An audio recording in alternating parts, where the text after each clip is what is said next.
বন্ধুরা, মূল ঘটনাটি শুরু করার আগে তোমাদের বলতে চাই, তোমরা শুধু আমার গল্প শোন, কিন্তু আমার চ্যানেলটি সাবস্ক্রাইব করো না আর ভিডিওতে লাইক করো না। তোমরা যদি ভিডিওতে লাইক সাবস্ক্রাইব না করো তাহলে আমি ভিডিও তৈরি করার উৎসাহ পাই না। তাই তোমরা ভিডিওতে লাইক দিয়েও চ্যানেলটি সাবস্ক্রাইব করে আমাকে উৎসাহ দেবে গল্প তৈরি করার জন্য। আমি তোমাদের আজ এমন একটি গল্প শোনাবে যা শুনে তোমাদের মাথাটা গরম হয়ে যাবে। তাহলে চলো বন্ধুরা, বেশি কথা না বলে মূল ঘটনাটি শুরু করি। আমি তখন মাত্র ক্লাস 9-এ পড়তাম। সেই সময় গরম শুরু হয়ে গিয়েছিল, তাই স্কুল থেকে ছুটি মিলেছিল। প্রতিদিনের মতো আজও সারা বাড়ি পরিষ্কার করার পর আমি আমার বিছানায় বিশ্রাম নিচ্ছিলাম। ক্লান্তিতে পুরো শরীর যেন দুর্বল হয়ে গিয়েছিল। আমি বিছানায় শুয়ে ক্লান্তি দূর করার চেষ্টা করছিলাম। আমার মাথায় প্রচণ্ড ব্যথা করছিল, তাই মাথায় মালিশ করছিলাম। আমার এক আওয়াজ শুনে আমার ভাই সুজন ঘরে এল। বল, কি হয়েছে দিদির, শরীর খারাপ নাকি? আমি বললাম, কি ভাইমা আমার উপর সব কাজ চাপিয়ে দিয়ে চলে যায়। কলেজে ছুটির কারণে পুরো বাড়ির দায়িত্ব আমার উপর এসে পড়েছে। ঘরের কাজের লোকও ছুটিতে, আমার পক্ষে এই বাড়ির কাজ করা সম্ভব হচ্ছে না। আমার কথা শুনে সে আমার পাশে বসে বলল, সবিতা দিদি, চিন্তা করো না, আমি এখনই তোমার জন্য তাজা ফ্রেশ জুস নিয়ে আসছি। সেটা খেলে নিশ্চয়ই শান্তি পাবে। সুজানের কথা শুনে আমি হাসলাম এবং বললাম, শুধু তুমি বাইরে থেকে খাবার নিয়ে এসো, আমি একটু ঘুমাবো। সে ফিরে এলে আমার তার প্রতি অনেক ভালোবাসা এলো। দুনিয়ায় খুব কমই এমন ভাই আছে যারা তাদের বোনের এত খেয়াল রাখে। আমি তাকে অনেক আশীর্বাদ দিতে লাগলাম এবং তারা না ঠান্ডা জুস খেতে লাগলাম। জুস খাওয়ার পর গ্লাসটি এক পাশে রেখে শুয়ে পড়লাম। সুজন বলল, চল আমি তোমার মাথা মালিশ করে দিই, এতে তোমার ব্যথা কমে যাবে। তুমি ঘুমাও। সে আমার মাথার কাছে মাথায় মালিশ করে দিচ্ছিল। তখন আমার ব্যথাও কমতে শুরু করল। আমি চোখ বন্ধ করে ঘুমিয়ে পড়লাম এবং গভীর নিদ্রায় চলে গেলাম। বুঝতেই পারিনি কখন ঘুমিয়েছিলাম। আমার চোখ মায়ের আওয়াজে খোল।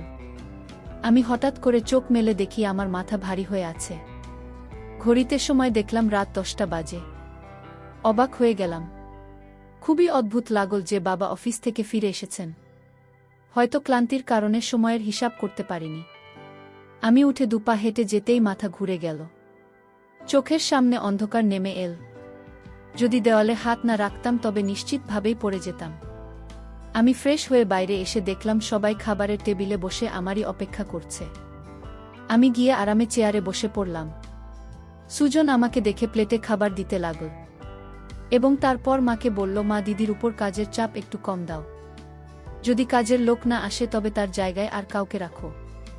সে সারাদিন কাজ করে ক্লান্ত হয়ে যায়। দেখো, তার রং ফ্যাকাশে হয়ে গেছে। আমার সত্যিই অবস্থা খারাপ হয়ে গিয়েছিল।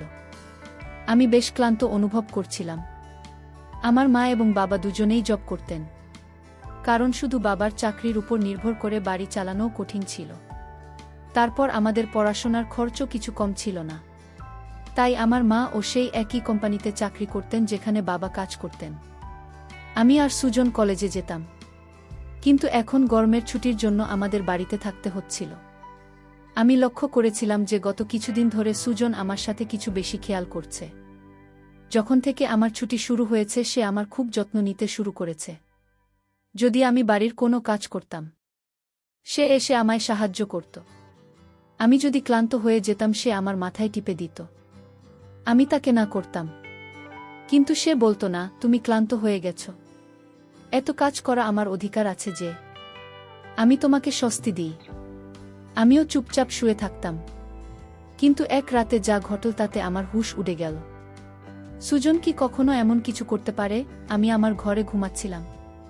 মাঝরাতে মনে হলো কেউ আমার ঘরে এসেছে। আস্তে আস্তে হেঁটে আমার বিছানার কাছাকাছি এসেছে। যদিও আমি ঘুমাচ্ছিলাম, তবে আমার মন সজাগ ছিল। আমি চমকে চোখ খুলে দিলাম। ঘোর অন্ধকারে ডুবেছিল। উঠে দেখলাম ভেতরে কেউ নেই, শুধু ঘরের দরজাটা একটু খোলা ছিল।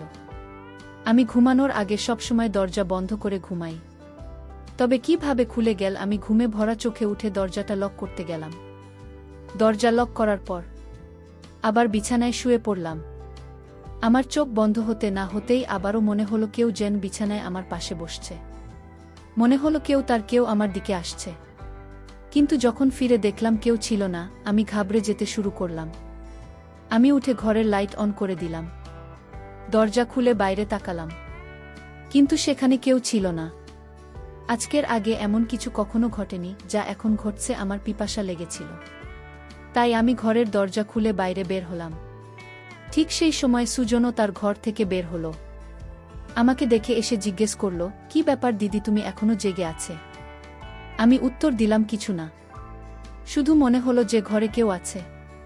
পানি খেয়ে আমি আবার ঘুরে এলাম, এবং সেও আমার পেছন পেছন এলো। সে বলল, তোমার ভয় পাওয়ার দরকার নেই। যদি ভয় লাগে তাহলে আমি তোমার পাশে শুয়ে যাই।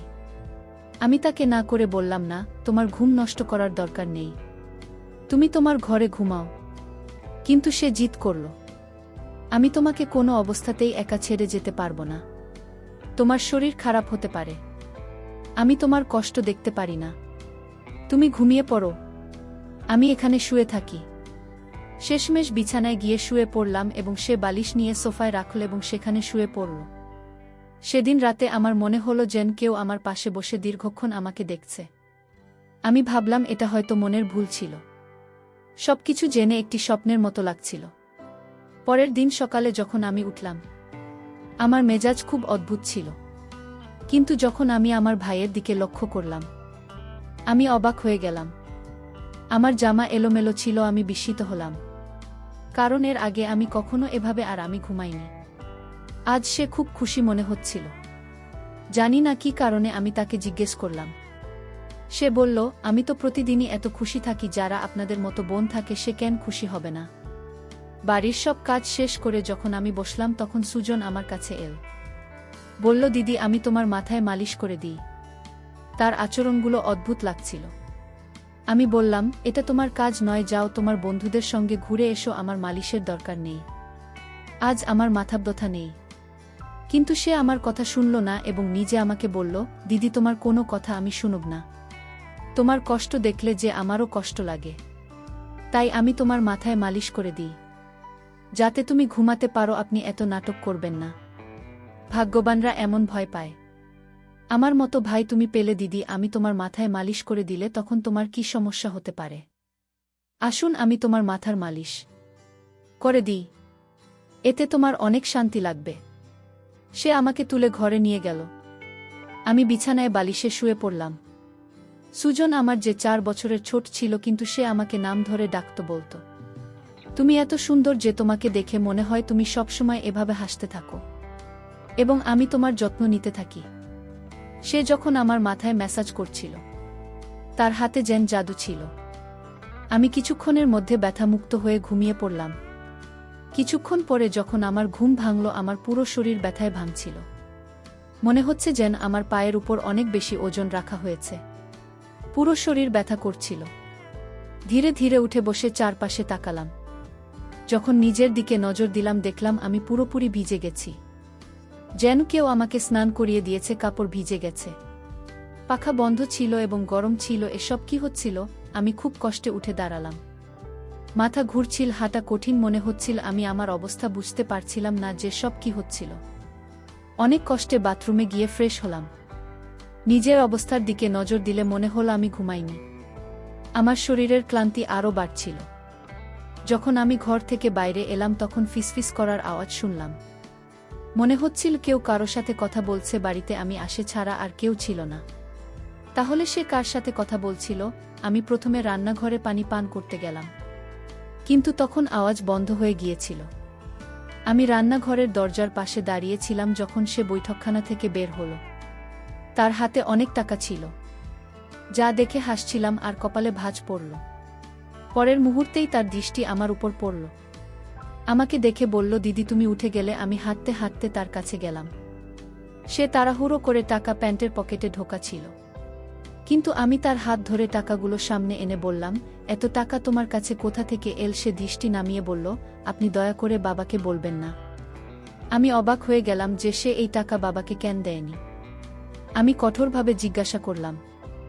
সে ভয়ে বলল, এই টাকা তো বাবার এক বন্ধুর, বহু বছর আগে ঋণ হিসাবে ফিরিয়েছে। আমি ভেবেছিলাম এই টাকা দিয়ে মোবাইল কিন, কিন্তু সেই টাকা আমাকে দিয়ে দিল। আমি বললাম, হ্যাঁ, তুমি ভালো করেছ। ঘরের অবস্থা দেখো কতটা খারাপ। আমাদের বাবা মা দুজনেই চাকরি করছেন, আর তুমি মোবাইল কেনার কথা ভাবছ। সে লজ্জিত ছিল। রাতে সুজন সেই টাকাগুলো বাবাকে দিয়ে দিয়েছিল। সেই রাতে সে আমার সাথে কোনো কথা বলেনি এবং তাড়াতাড়ি ঘুমোতে চলে গেল। পরদিন আমি রান্নাঘরে কাজ করছিলাম, যখন সুজন তার বন্ধুদের নিয়ে ঘরে ঢুকল। আমি যতটা অবাক হতাম ততটাই কম ছিল, কারণ সে তার বন্ধুদের সরাসরি ঘরে আনা। তখন আমি অন্য রুমে চলে গেলাম। যখন তারা সবাই হাসতে হাসতে ঢুকল, আমি তাড়াতাড়ি ওড়না করলাম এবং তারপর সুজনকে বোঝাতে লাগলাম, এটা কি ধরনের আচরণ? তুমি জানো বাবা মা এখন বাড়িতে নেই, তাও তুমি এদের নিয়ে এলে। সুজন বলল, এটা আমার ঘর, যখন তুমি আমার কথা ভাবেন না আমি তোমার কথা কেন ভাবব? ভালো খাবার তৈরি করো। এরা আমার খুব ঘনিষ্ঠ বন্ধু। সে আমার প্রতি বেশ রেগে গিয়েছিল। কিন্তু এখন আমি কি করব? রান্না তো করতেই হবে। আমি তার বন্ধুদের জন্য রান্না করতে লাগলাম। তখন সে বলল, খাবার পরিবেশন করতেও তুমি নিজে আসবে? সুজনের আচরণ আমাকে অবাক করেছিল। ছোট্ট একটা ব্যাপারে সে এমন কিভাবে বদলে যেতে পারে? আমি খাবার টেবিলে সাজিয়ে দিলাম। আমি লক্ষ্য করলাম তার বন্ধুরা বারবার আমাকে দেখে নিচ্ছিল। তারা সবাই সুজনের চেয়ে বয়সে বড় এবং অদ্ভুতভাবে তাকাচ্ছিল। আমি আমার ঘরে আটকে রইলাম যতক্ষণ না তারা চলে গেল। আমি সুজনের উপর চিৎকার করে বললাম, তোমার বন্ধুরা যেন আর কখনো এই বাড়িতে যান না আসে। কিন্তু সে পরের মুহূর্তে আমায় বলল, এত রাগ কোথা থেকে আসে? তারা আসবে না, কিন্তু এই বিষয়ে আমাকে কিছু বলবে না। কেমন ছেলে ছিল সে! কখনো ভালোবাসা প্রকাশ করত, আবার কখনো বিরক্ত হতো। যাই হোক, আমি মাথা নেড়ে নিজের ঘরে চলে গেলাম। সুজনের আচরণগুলো কিছুটা অদ্ভুত লাগতে শুরু করেছিল, কারণ সে আমাকে অদ্ভুতভাবে দেখছিল। সেদিনও যখন আমি বিশ্রাম দেওয়ার জন্য ঘুমাতে গেলাম, হঠাৎ মনে হলো আমার পায়ের কাছে কেউ বসে আছে এবং আমার কাছে আসার চেষ্টা করছে। বলল, আমি তাকে এটা করতে বারণ করলাম, কিন্তু সে বলল, আমি যা করছি করতে দিন।